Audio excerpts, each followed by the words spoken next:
with impossible obstacles and insurmountable odds, our cast faces their biggest challenge yet.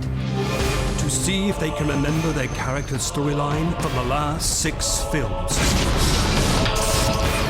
They thought it would be easy, but then they heard it had to be done in 60 seconds. Let the challenge begin!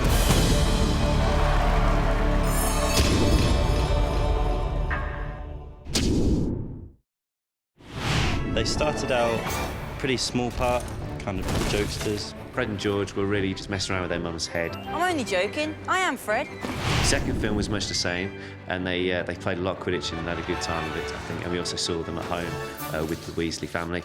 Morning, Weasleys! The third film was when they discovered the Marauders map and gave it to Harry. Everyone? Everyone. Where they are, what they're doing, every minute of every day. Brilliant. The fourth film, they decided to take a load of bets at the Triwizard Tournament, and they had very long hair at that point.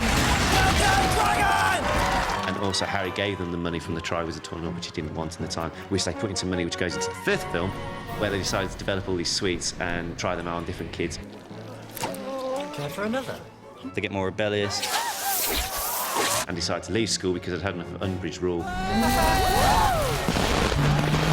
Then in the sixth film, which we're doing now, they decide to open up their shop with the money what Harry gave them and also the products what they sold in the fifth film. And this is where we are at the moment. They're entrepreneurs. So Ginny Weasley first gets introduced with Harry on the platform. Walk straight at the wall between platforms 9 and 10. Good luck. And Ginny Weasley is part of a really, really big family with loads of brothers, and she's the youngest. And then she kind of starts to like Harry. Hello.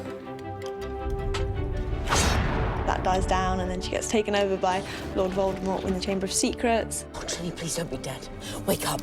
Wake up! She won't wake. As poor Ginny grows weaker, I grow stronger. And then she goes in Dumbledore's army. Projecto! And then she goes to the Ministry of Magic. Projecto! And now here she is with kind of becoming Harry Potter's love interest. Harry thinks he's a normal boy, but he's not. He's a wizard. He's always had these magical powers, and he thought, but he didn't know what they were. He just thought he was a bit freaky. And then one day, a massive bloke called Hagrid arrived and said, hey. You're a wizard, Harry, and a thumping good I'd wager. And it all started from there. And he left his horrible family from before and went into the magical world, which he thought was going to be brilliant, and it was for a while. And he seemed to take to it very, very well. And he's very, very good at it. Gryffindor! Meets Ron and Hermione, and they're his best friends, and they're great. And meets Dumbledore and Sirius. Then it turned a bit nasty when he realised there was a bloke out to kill him, called Voldemort. Stop. And so then he sets out on a journey to try and kill Voldemort, and it sort of goes on from there. People die, there's lots of bloodshed and gore, but there's all sorts of happy things and laughs. And love and a bit of teenage romance and puberty and hormones, and it's just generally brilliant. Ron on the train on the way to Hogwarts, he meets Harry. I'm Ron, by the way. Ron Weasley. I'm Harry Potter. That's where their sort of friendship sort of starts, and then he has a little bit of a clash with Hermione in the first one.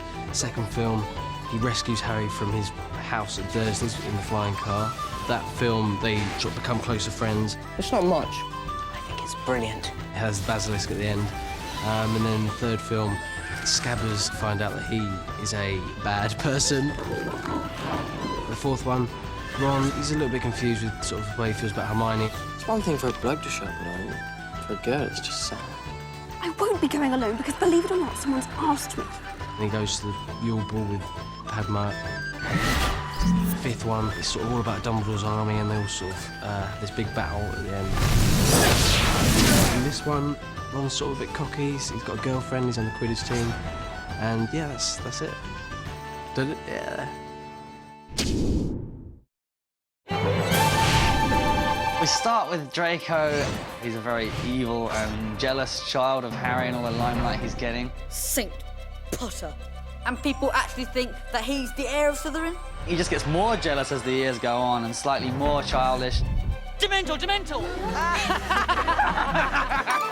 Draco has a very painful father who put him through a lot in his childhood. Don't boast, Draco.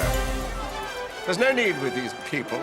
Slowly he gets to like, the 5th, 6th film and he realises that he wants a piece of the action, so he tries to be the Harry Potter of the dark side, if you will. Don't you understand? I have to do this. He fails miserably, and then he's ashamed for what he's done, so we shall see what's yet to happen for the character. Hermione Granger, Oculus Reparo. Born to dentist parents, quite strict, kind of brought up quite well, very academic, kind of nerdy, kind of geeky, doesn't really fit in. Then eventually they accept her and she becomes friends with Harry and Ron, and she helps Harry through all the devil's snare and she comes up with the right answer, and she's just really clever, and so she's great. Ace team member, she keeps it cool when it's stressful. She gets petrified, she gets like frozen by the basilisk. Then 3rd film, she punches Malfoy, she's really like girl powery. That felt good. She's got the time turner, she can go back and forward in time. That's really cool. She really loves Buckbeak, she really saves the day. 4th one, Victor Crumb, he comes very kind of handsome, Bulgarian bonbon. She wears a pretty dress, that's meant to be like her big moment. Ron ruins her night, and really that she wishes that he'd asked her, but he doesn't get that, so he just ruins the whole thing for her anyway. She cries on the steps, it's really tragic. Next one, she starts up Dumbledore's army, and she encourages Harry to stop being such an angry teenage boy and do something with his life. Expelliarmus! And make things better for everyone else.